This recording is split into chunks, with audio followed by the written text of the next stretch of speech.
Dalawang magkakapatid na nagmula pa sa Mindanao ang nakipagsapalaran sa larong palakasan. 7 taon ang nakalipas ay sabay ngang lumaban ang dalawa bilang undercard sa labang binuo ng Hong Kong Professional Boxing. Sa ngayon mga bay ay pareho ng retirado ang magkapatid at ipinagpatuloy na lang ang sports bilang boxing coach at trainer ngayon sa Hong Kong.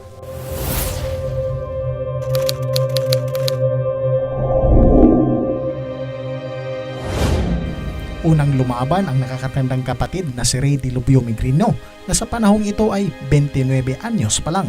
Sa lamang ito mga bay ay bit-bit ng Dilubyo ang kartadang 21 wins with 18 knockouts na may 20 na talo at 3 tabla. Hindi man kagandahan ang record pero may mabigat na kamao ang ating kababayan. Hindi rin kagandahan ang record ng kalaban na isang Thai. Ito mga bay ay si Akarthit Kanyaprom. Okay boys, let's bring it on! Sa panimulang galaw ni Dilubyo ay sa lower body ito kumonekta. Ito ay para alamin kung ano ang magiging tugon ng kalaban at mapag-aralan ng maaga kung paano gumalaw ang Thai fighter. Ilang sandali nga lang ay nagbitiw agad ng wild punches ang kalaban at marami nga tayong naobserbahang bahid sa opensa na madaling i-counter ng Pinoy.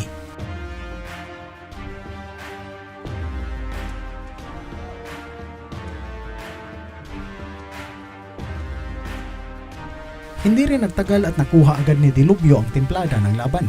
Dito nga ay mas madaling na ipapatama ng Pinoy ang kanyang mga suntok sa iba't ibang bahagi sa katawan ng Thai.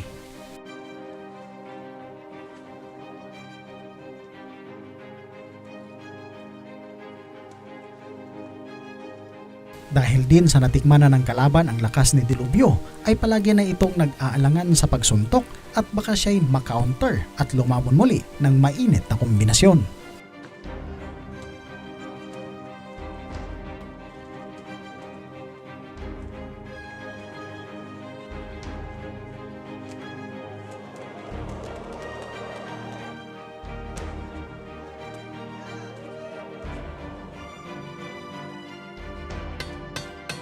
Ten seconds.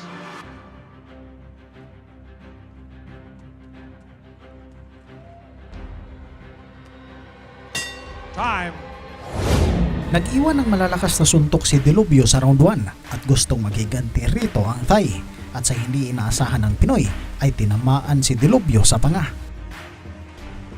Dito nga rin ay natauhan si Kabayan at mas pinaigting ang depensa at para makapawi ay nilubos-lubos na ni Ray Migrino ang pag-pressure sa kalaban at napabagsak na niya ito sa ilang sandali.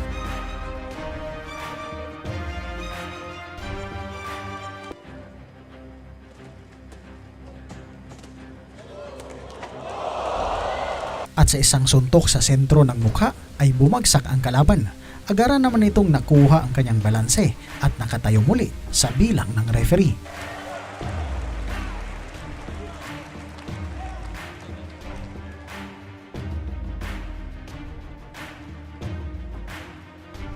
Sa pagbalik ng sagupaan ay hindi makamayaw sa pag-iwas ang kalaban.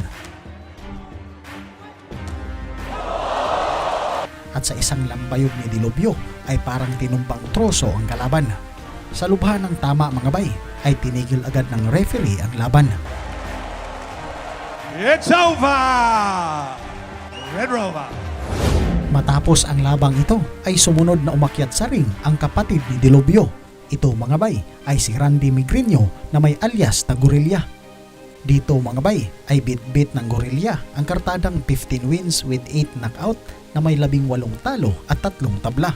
Hindi tulad sa kanyang kuya ay may mabigat na kalaban ang Gorilya na isang Australian fighter. Ito ay si Kane Castle na undefeated sa record na 5 wins with 2 knockouts. Ito rin ang naging huling laban ng Australiano sapagkat nagretiro agad ito matapos ang laban.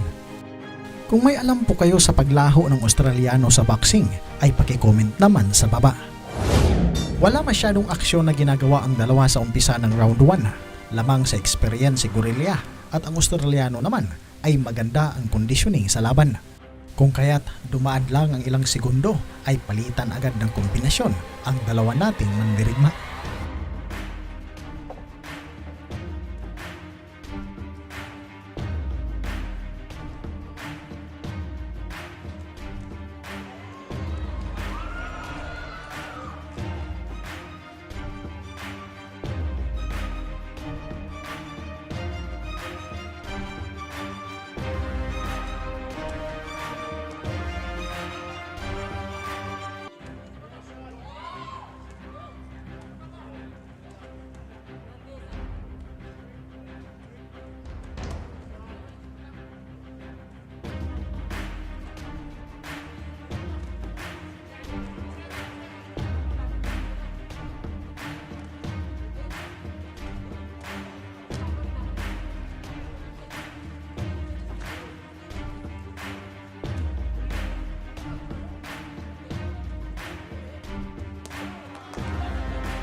Time.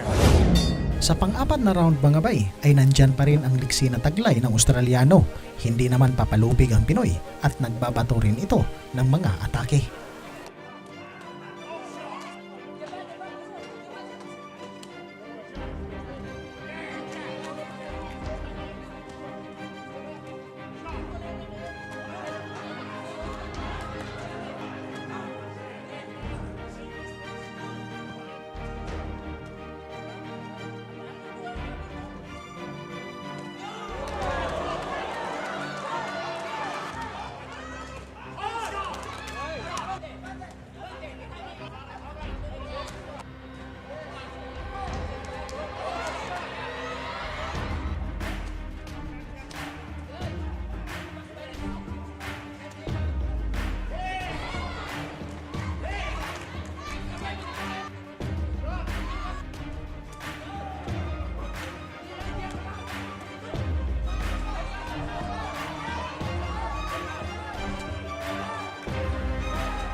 Ringo.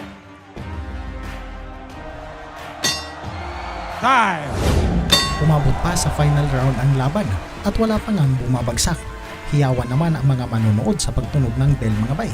Dito'y buhusan na ng lakas at kung sino ang mas matibay ay tiyak siya ang makakakuha ng puntos sa round.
Natapos ang laban na masaya si Mamang Referee at kung ano man ang kanyang galak ay masaya rin tayong nakita ito sa kanyang mga ngiti. So ayun nga mga bay at punta na tayo sa scores ng mga Horado. 55-58, 56-58, 57-60. Ladies and gentlemen, a big hand please for Kane. Daghang salamat mga bay at hanggang sa dulo ay hindi pa rin kayo bumibitaw. Nais ko pong malaman ang inyong reaksyon sa ating video. Paki-comment naman po sa baba at babasahin po natin yan. Daghang salamat, mabuhay tayong lahat.